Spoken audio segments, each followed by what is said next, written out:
राजमाता शायद गुलाम नबी आज़ाद कौन है ये नहीं जानते।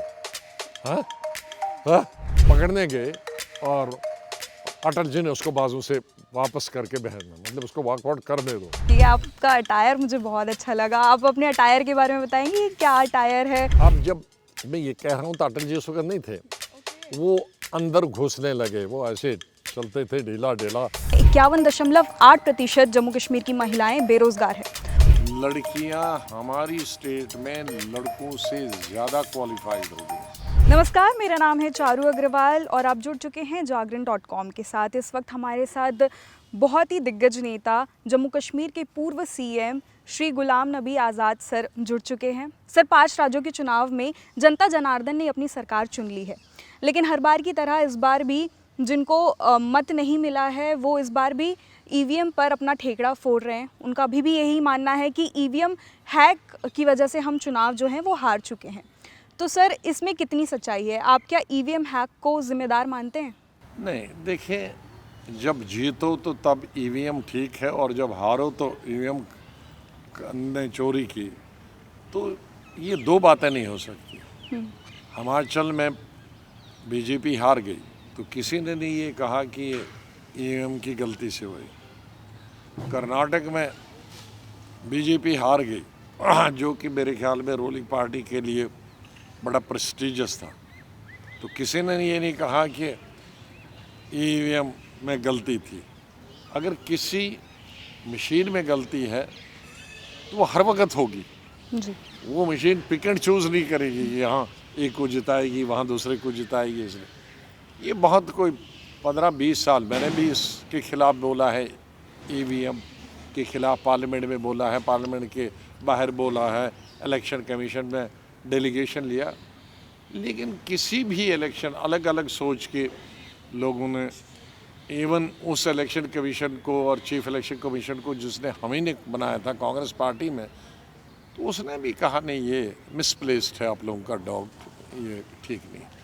हमारी गवर्नमेंट थी, राज्यों में हमारी गवर्नमेंट थी, कांग्रेस की गवर्नमेंट में हम उस वक्त जनरल सेक्रेटरी भी थे, सबको पावर हमारी थी, तो लेकिन उस वक्त भी तो हम हारे जी। उस वक्त। फिर ईवीएम का किसने खिलाफ किया? तब वो मुद्दा नहीं था। तब क्यों नहीं मुद्दा बना? जी। मंगलवार को एनसीआरबी की एक रिपोर्ट आई जिसमें एक बार फिर जम्मू कश्मीर में युवा जो बेरोजगार हैं उनका जिक्र किया गया। सर, चौंकाने वाली बात मुझे ये लगी, 51.8% जम्मू कश्मीर की महिलाएं बेरोजगार हैं।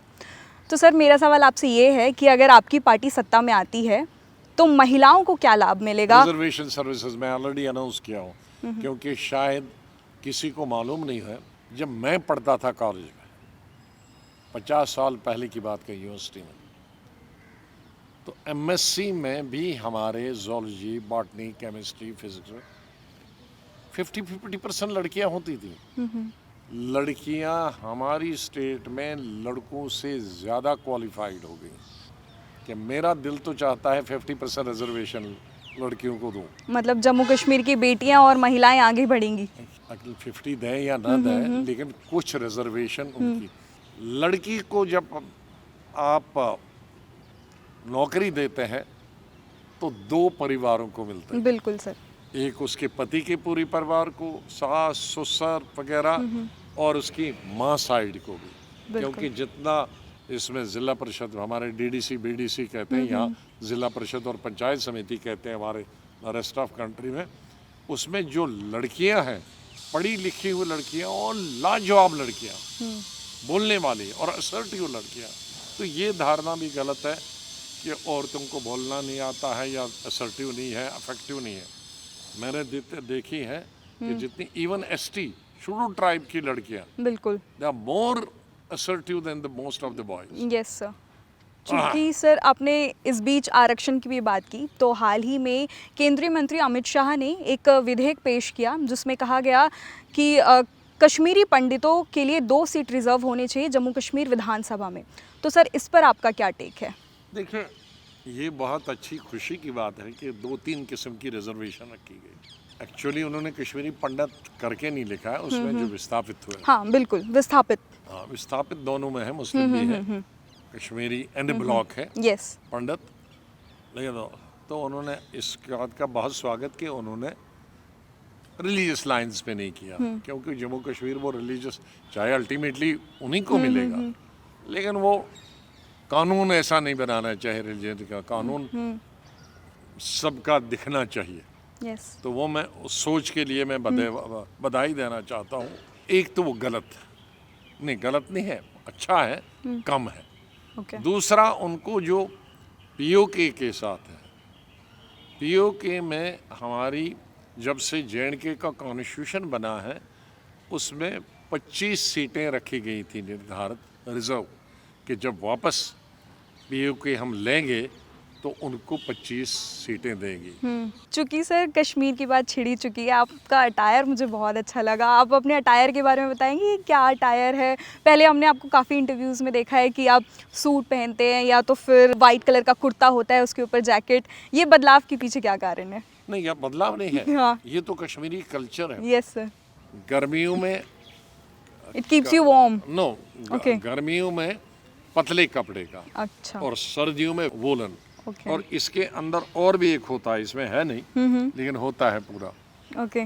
तो और अंदर चाहे पैंट हो, कुनियान हो, वगैरह हो। फायर पॉट होता है कश्मीरियों से, हाँ, हजारों हाँ। सालों से, उसको जी। कांगड़ी बोलते हैं। जी। वो इसके हाथ रखते हैं इसके अंदर तो, और यहाँ रहते हैं उससे पूरा, वो जैसे आपकी बुखारी, चलती फिरती बुखारी, जी। तो वो रहती है। जी। तो विंटर में ये बड़ा आसान होता है, नीचे बैठना जी। और अंदर से कोई भी कपड़े लगाए हो, बंद हो, कम हो, धोया हो, नहीं धोया हो, ऊपर से ये लगा दिया तो सीधे कवर अप हो गया। जी। तो एक बड़ा इजी रहता है काम, और गर्म रहता है, और वूल का बना होता है। जी। और ये थोड़ा जब मॉडर्न जो बनाते हैं इसको तंग बनाते हैं, तो हमसे वो खुला नहीं पहना जाता। जी सर। सर आखिरी सवाल आपसे पूछूंगी मैं, क्योंकि आपने तब का दौर भी देखा है, अटल जी का दौर भी देखा है और अब का दौर भी देख रहे हैं, आप इंदिरा प्रधानमंत्री जी का भी देखा, अटल जी का भी प्रधानमंत्री देखा, मोरारजी नरेंद्र जी मोदी का देखा, जी बिल्कुल। अटल सर जी आप का भी देखा। कोई किस्सा या कोई वाकया हमारे ऑडियंस के साथ शेयर करना चाहेंगे अटल जी से रिलेटेड, जो आपके जहन में अभी भी है?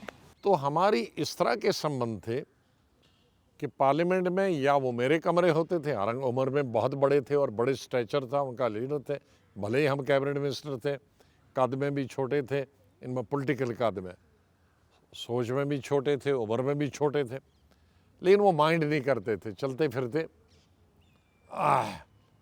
पहुंच जाते थे। उन दिनों में एमपी महाराष्ट्र से होता था। जम्मू का बीजेपी का डेलीगेशन राजमाता को मिला। राजमाता डिप्टी लीडर थी। राजमाता जी को मेरी बहुत खुंदक थी, क्योंकि मदर ऑफ सिंधिया हम 2 in 1 थे। सीटें भी हमने उनकी मैंने अपने पास रख दी एज पार्लियामेंट्री अफेयर। हम उठते भी बाहर इकट्ठे थे, चाय भी इकट्ठे पीते थे, बैठते भी थे।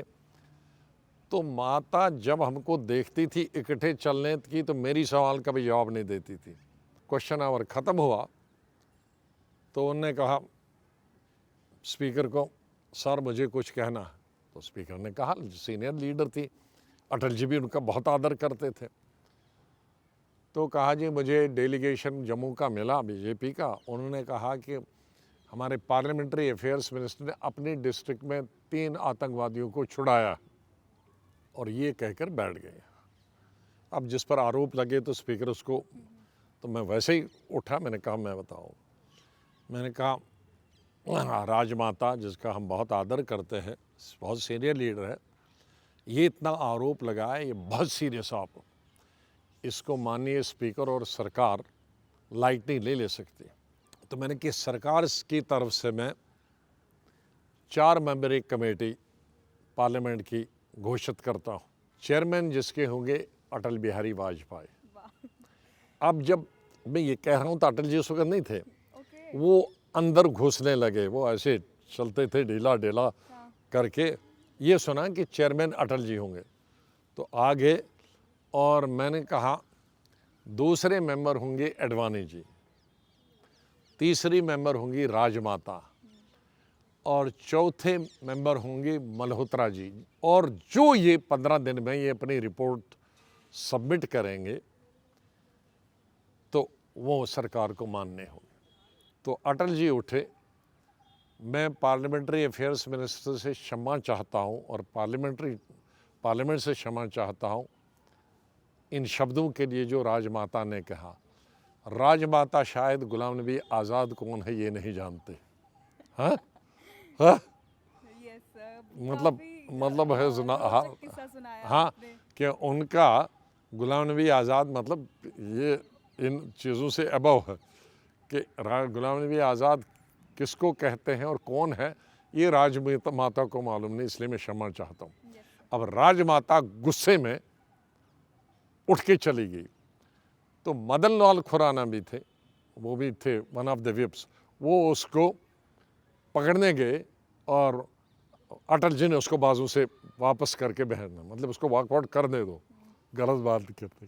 तो दैट इज़ अटल बिहारी वाजपेयी। तो सर ने बहुत ही रोचक किस्सा सुनाया, काफ़ी इंटरेस्टिंग बातें की। खैर ऐसे ही खबरों के लिए आप बने रहिए दैनिक जागरण के साथ। नमस्कार।